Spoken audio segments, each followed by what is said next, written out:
chapter 2. And these first 3 chapters are really setting up the differences between attributes and skills, really getting us to understand this mindset and innate wiring versus skill set, what we learn and apply. So I love the title of chapter 2,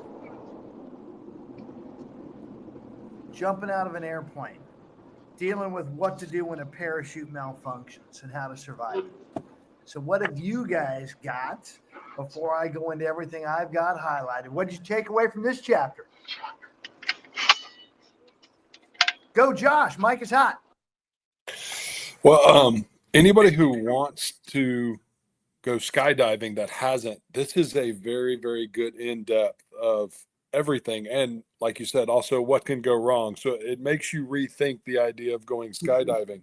But the thing that I like, and I've had to try to have this conversation with my children at times, is the difference between the way you said, like he lines out attributes as opposed to skills. Skills can be, learned from another person. They can be honed in, but attributes, some way, somehow you have them at birth and you just refine them yourself over time as opposed to somebody else refining them in you. I think that's an interesting delineation there. Yeah, one of the fun parts for me on this is like concert pianist, because he mentioned that. The skill of playing piano, anybody can learn. And through practice and repetition and education and training can get really good at. And yet we know there's what's called the 10,000 hour rule. Trout and Reese discovered this, where 10,000 hours time on task over time is how you become an expert, how you become a maestro. The discipline to put that 10,000 hours in is an attribute.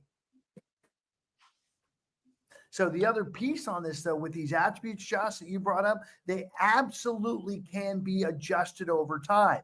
Yet a skill, which a lot of you guys are, hey, Russ, tell me what to do, we can implement and move pretty quick and see fairly rapid improvement on a skill.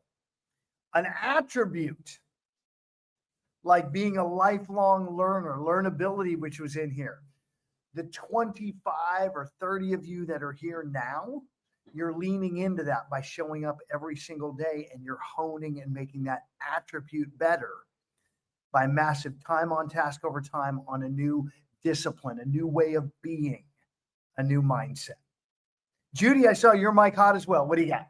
My mic is hot. So just going more with your piano analogy, I don't know if you guys have ever experienced this, but like Russ is saying, people can learn and they can play every note perfectly, but the person that actually has the attribute of being a pianist has that innate ability to give it the emotion and the movement behind the music.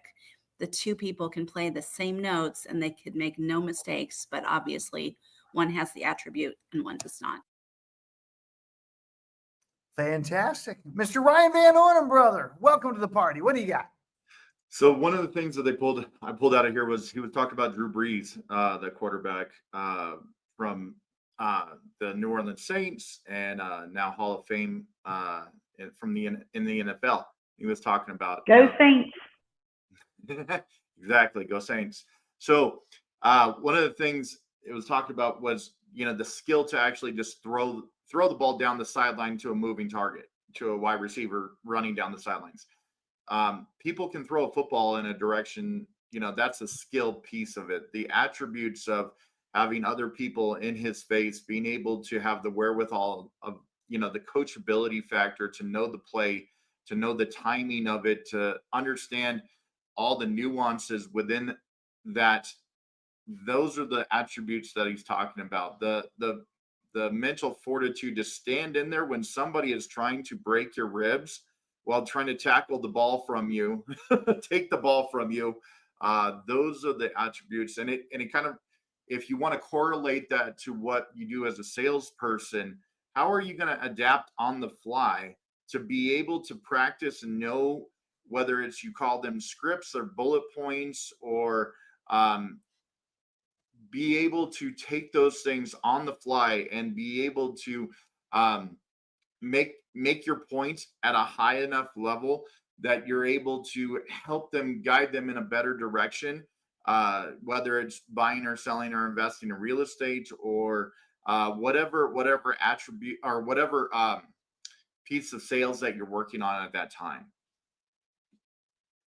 Yeah, all those pieces of sales, if you will, are really skills. And a couple things the author says here on page 21, 22, skills are learned. They are not intrinsic in our nature. Anyone can learn a skill. Human brains are wired for acquiring skills. Skills direct behavior.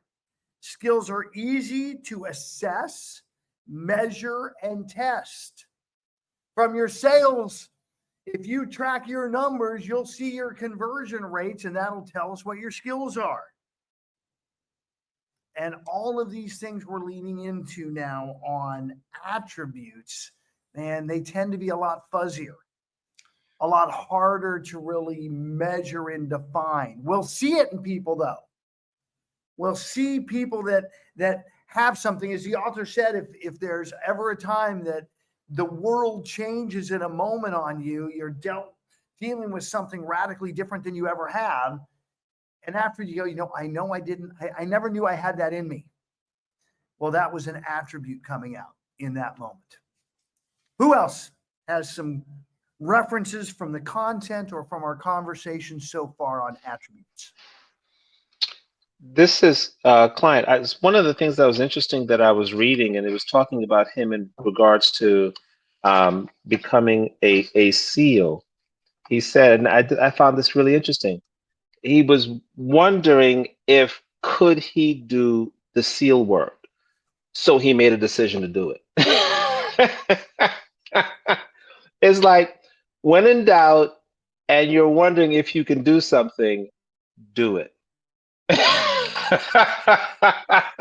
I found that so interesting because so many of us, we wonder if we can do something, so we don't. And his the exact opposite. I'm wondering, can I do it? So let's do it. I don't know why this came to me, but when you said that, when in doubt, try it out. And think about this in the moment. Try it out. That default position of something new, let's go after it, I think we're going to discover is one of these attributes that some people have either intrinsically or through nurture have built it up. So they automatically lean into challenges and go after it. And some people naturally don't. Maybe they get caught up in paralysis through analysis.